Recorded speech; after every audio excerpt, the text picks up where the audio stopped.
보호의 세 가지 가정, 이게 해결해 가지고 이제 양자역학이 나오는데, 보호의 수소원자 모형이 1913년에 발표되고 양자역학은 1925년에 나왔습니다. 한 10년이 걸렸습니다. 그 사이에 해결돼야 했던 것들이 있는데, 자, 뉴턴의 물리학 또는 거시세계의 자연법칙이 미세계는 성립하지 않았다라고 하는 것이 그냥 단순히 F는 MA의 형태가 그걸 조금 바꿨더니 성립, 이 뜻이 아닙니다. 미세계는 거시세계와 다른 세계였습니다. 지금 내가 다르다고 하면 그 말이 무슨 말일까 할 거예요. 자, 지금부터 그 다르다라고 하는 것을 설명하려고 합니다. 그래서 미세계는 거시세계와 아주 다르다. 아주 다르다. 설명하는 방법이 다르다라고 하는 게 되겠어요. 그래서 거시세계를 설명하는 방법으로는 미세계를 설명할 수가 없는데, 그건 그러면 어떻게 알게 됐느냐? 두 가지가 있었습니다. 그 증거가 뭐냐면, 첫 번째는 빛의 이중성과 드브로이의 물질파. 이거 우리 고등학교에서도 얘기를 했었죠. 자, 빛의 이중성은 빛이 입자이기도 하고 파동이기도 하고 뭐 이런 거였습니다. 근데 그것이 어떻게 미세계는 거시세계와 완전히 다르다라고 하는 의미인지, 이 두 가지. 또 하나는 뭐였냐면 하이젠베르크의 불확정성 원리입니다. 이 두 가지가 미세계는 거시세계와 완벽하게 다르다라고 하는 것인데, 자, 그 의미가 무엇인지 차근차근 보겠습니다. 거시세계는 어땠냐면, 거시세계 보면, 우리 여기서 보면 뭔가 자연에 있으면 그 자연에 있는 대상은 어떤 것이든지 입자 아니면 파동입니다. 근데 저기서 뭘 봅니다. 저기서 돌멩이를 봐요. 아, 돌멩이는 입자구나. 저기서 나뭇잎을 봐요. 나뭇잎은 입자구나. 저기서 물결이 이렇게 가요. 아, 저건 파동이구나. 근데 입자도 아니고 파동도 아닌 것은 없다라고 하는 거예요. 둘 중에 단 하나야지 돼요. 그 다음에 어떤 놈이 동시에 입자이거나 파동일 수는 절대로 없다는 거예요. 그건 왜 그러냐. 입자와 파동은 어떻게 구분이 되냐면, 근데 이거 야구공이 입자죠. 이것은 입자는 어떠냐. 이동할 때 질량과 함께 이동합니다. 근데 요거 이제 물결파를 그려놓은 거예요. 이건 파동이죠. 물 분자들이 움직여요. 이거 보이는지 모르겠지만 여기 파란색으로 표시된 게 물 분자입니다. 여기서는 이 파동이 이렇게 가는 것처럼 보이지만 실제로는 가지 않고 여기서 모든 분자들이 제자리에서 진동하는 거예요. 그렇지만 파동은 일로 가는 거죠. 그래서 질량은 이동하지 않아요. 입자는 질량이 함께 이동하고 파동은 질량이 함께 이동하지 않으니까 어떻습니까? 두 개가 입자이기도 하고 파동이기도 하다라고 하면 논리적으로 성립하지 않죠. 그래서 이 세상, 우리 주위에서 관찰하는 건 전부 입자이거나 파동인데, 둘 동시에 입자이거나 파동일 수는 절대로 없다라고 하는 것입니다. 자, 이건 뭐 간단히 보면 알죠. 근데 문제는 뭐냐면 보이지 않을 때가 문제입니다. 직접 보고 모를 때, 보이지 않을 때, 이때는 어떻게 하느냐? 간접적으로 해결합니다. 그래서 내가 흔히 드는 예가 탁 보고서 잘생겼다, 못생겼다 보고할 수 있죠. 근데 착하다, 악하다라고 하면 보고할 수가 없죠. 네, 그럴 때는 어떻게 해야 됩니까? 간접적인 성질력. 그래서 예를 들어서 입자일 때는 질량이 이동하는 거 볼 수는 없지만, 우리 어떤 증거가 있으면 이렇게 두 입자가 충돌했을 때 충돌 전과 후에 보존 법칙이 성립하면 선동량이 보존하고, 또 경우에 따라서는 뭐 역학적 에너지가 보존하고, 이런 보존 법칙이 성립하면 이것은 입자인 성질을 갖고 있다라고 하는 것입니다. 근데 파동은 어떠냐? 눈으로는 볼 수가 없지만 결과, 그 성질은 보입니다. 이렇게 우리 앞에서 배웠죠. 파동은 간섭을 보이죠. 이건 몹시 이상한 거죠. 그래서 이 파동, 이런 간섭 무늬가 생기면, 그래서 입자라고 알고 있던 것도 여기 구멍이 두 개가 있는데 모래를 내려보냈어요. 모래를. 그랬더니 모래가 이렇게 쌓이면 이건 입자입니다. 근데 어떻게 쌓이는 수가 있냐면 이렇게 쌓이는 수가 있어요. 이거 간섭 무늬죠. 사실 나중에 우리가 보겠지만 전자를 내려보내면 이렇게 됩니다.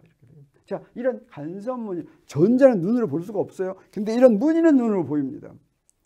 그래서 눈으로 볼 수 없을 때 이렇게 간섭 무늬를 또는 회절 무늬를 관찰하면, 아, 그것은 파동이구나, 이렇게 알 수가 있다라고 하는 것이죠.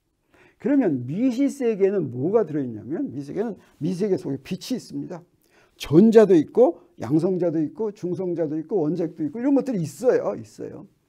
그런데 자, 이놈들은 그러면 입자일까 파동일까? 우리 빛부터 한번 보겠어요.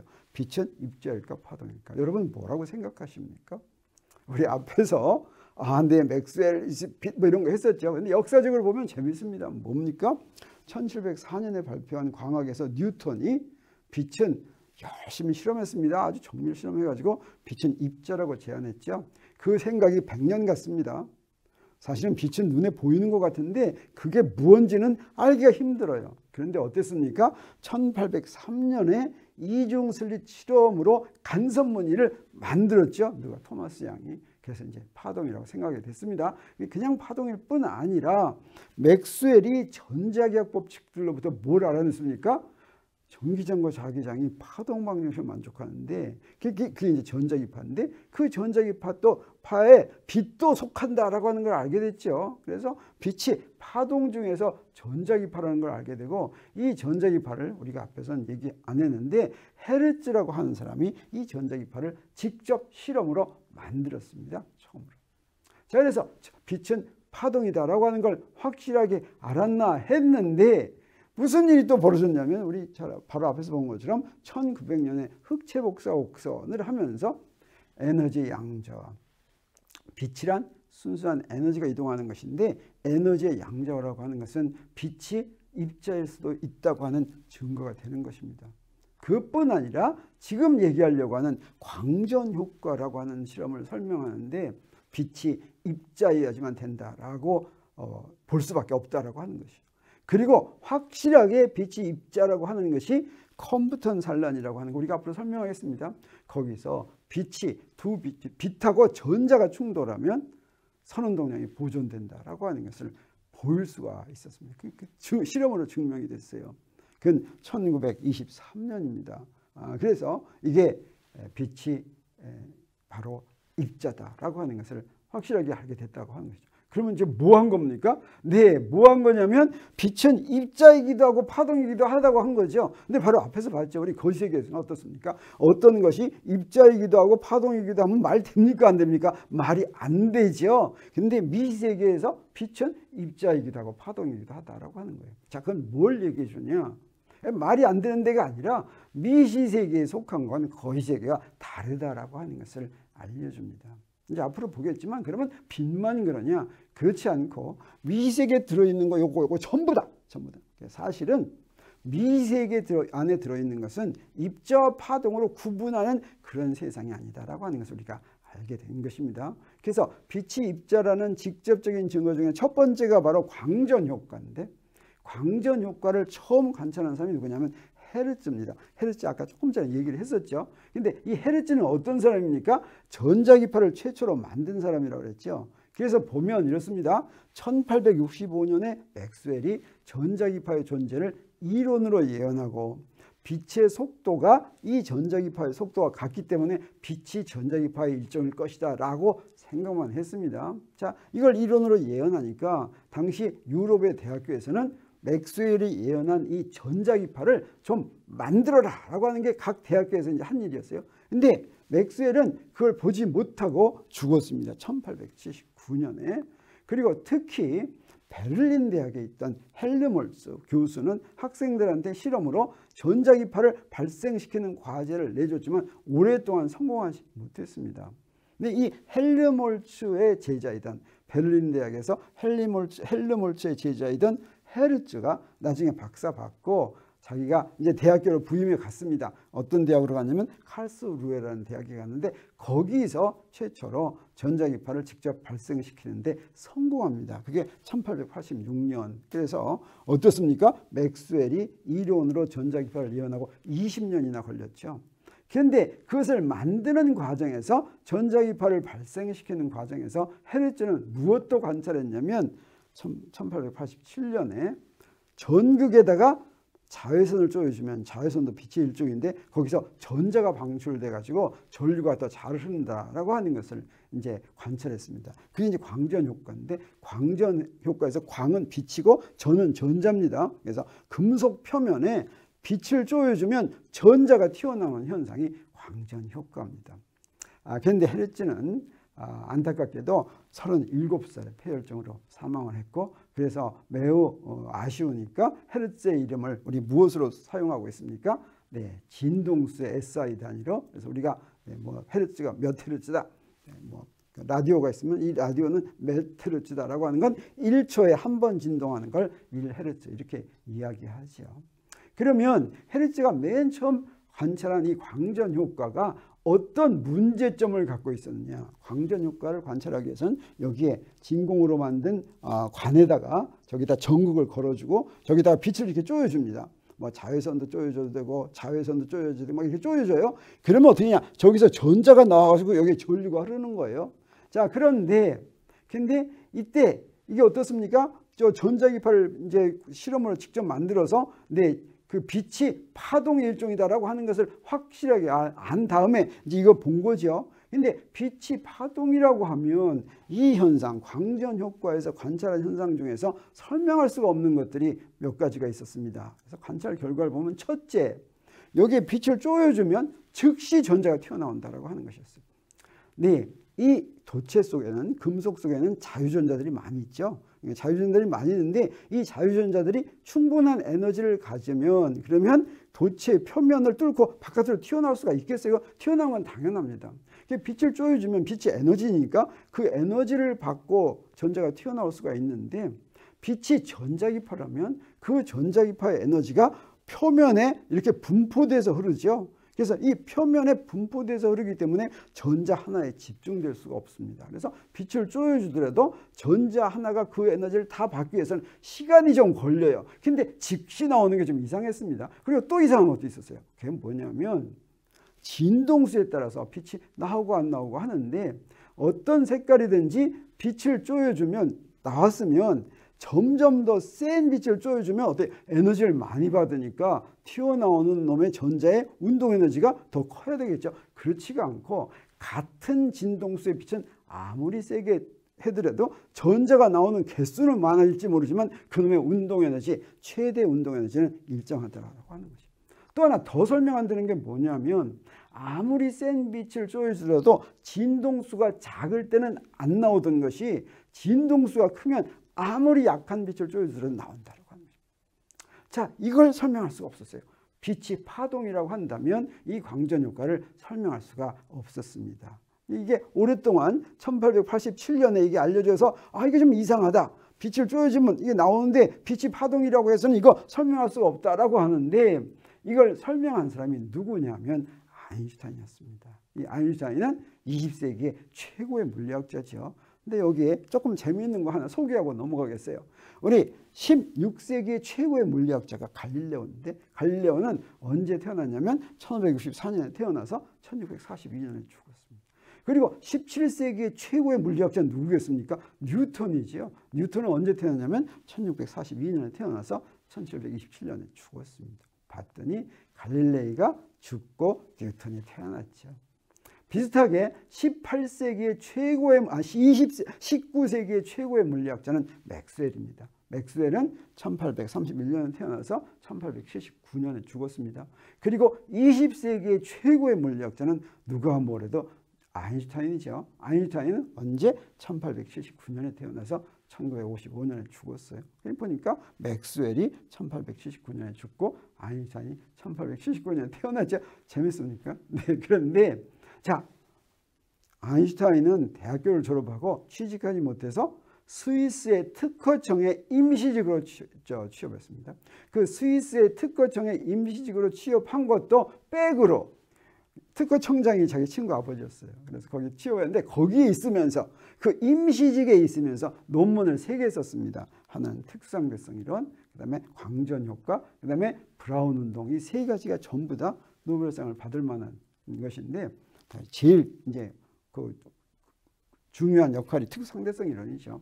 이 사람 노벨상 주려고 했는데 노벨상의 그 조건이 뭐냐면 인간 생활을 윤택하게 한 거였어요. 이 특수상대성 이론이 어디에 인간 생활을 윤택할지 알 수 없어가지고 노벨상을 뭘 받았냐면 이 광전 효과로 받았습니다만 1921년에 아인슈타인 1921년에 노벨상 받았죠.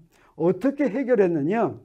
에너지 양자화 조건을 이용했는데 바로 에너지 양자화 조건이라는 게 뭐였습니까? E는 hf였죠. 그래서 이 에너지 양자화 조건을 어떻게 이용해야 되냐면 플랑크가 흑체 복사 공식하다가 우연히 발견했는데 아인슈타인이 광전 효과에서 써먹었습니다. 그리고 또 보호의 수소 원자 모형에서도 써먹었죠. 네.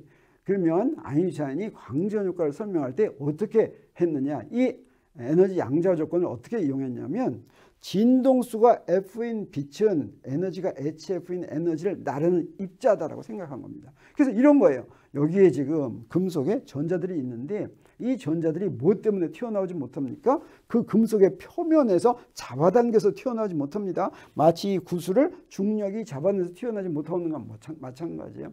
이때 빛을 이렇게 입자라고 그러면 통 쳐주면 이렇게 튀어나오죠. 이렇게 튀어나오는 전자를 뭐라고 그러냐면 광전자다 이렇게 얘기하고, 빛을 입자라고 생각하고 부르는 이름이 광자입니다. 광자는 영어로 포톤, 광전자는 포토 일렉트론 이렇게 얘기합니다. 자, 이렇게 얘기하니까 아까는 어땠습니까? 파동이라면 에너지가 파면에 분포되어 있기 때문에 한 군데 집중할 수가 없어서 바로 튀어나올 수가 없죠. 근데 이 에너지가 입자에 다 모여 있다면 어떻게 했습니까? 통 치면 나오죠. 네, 그래서 바로 빛을 쪼여주면 즉시 광전자가 나오는 것을 자연스럽게 설명할 수가 있었습니다. 그리고 그뿐 아니라 우리 어떻게 설명할 수가 있냐면 여기 금속이 이렇게 있으면 여기다가 빛을 쪼여주는데 이 빛이 진동수가 작을 때는 안 나오다가 진동수가 F0일 때 나오기 시작했다면, 그랬을 때 이 F0를 뭐라고 그러냐면 임계 진동수라고 하는데, 이 임계 진동수에 의한 에너지, 자, HF0, 요 에너지, 요 F 에너지를 뭐라고 그러냐면 각 금속마다 가지고 있는 성질입니다. 일함수. 그래서 니켈의 일함수는 얼마, 철의 일함수는 얼마, 이렇게 딱 정해져 있어요. 금속마다. 그 일함수에 해당하는 거예요. 그러니까 최소한 이 정도는 에너지가 돼야지 그 일함수를 뛰어나오는 겁니다. 그래서 일함수를 주면 어떠냐? 전자가 나오기는 나오는데 나온 다음에 어때요? 운동 에너지가 없어요. 운동 에너지가 0이에요. 근데 이거보다 F0보다 더 큰 빛을 쪼여주면 어때요? 그러면 요거의 차이에 해당하는, 나오는데 그때는 운동 에너지가 뭐예요? F0와 F 사이의 에너지 차이, 플랑크 양자 조건으로 결정되는 요 운동 에너지를 가지고 나온다라고 하는 것이죠. 이렇게 해서 나온다. 그래서 어떻습니까? 광전 효과의 세 가지 설명할 수 없었던 것을 전부 다 설명할 수가 있었던 것입니다. 그래서 진동수가 F인 빛을 쪼일 때 나오는 전자의 최대 운동 에너지는 이렇게 정해진다라고 하면, 그러면 아까 어땠습니까? 네, 진동수를 점점 큰 걸로 해주면 어때요? 최대 에너지가 점점 커졌죠. 네. 그리고 센 빛을 쪼여주면 어땠어요? 그냥 나오는 전자수가 많을 뿐이었죠. 그냥 센 빛이란 뭐냐? 광자들이 여러 개 해주는 거예요. 광자들을 여러 개 해주면 그러면 충돌하는 게 많으니까 빛이 많이 나오겠죠.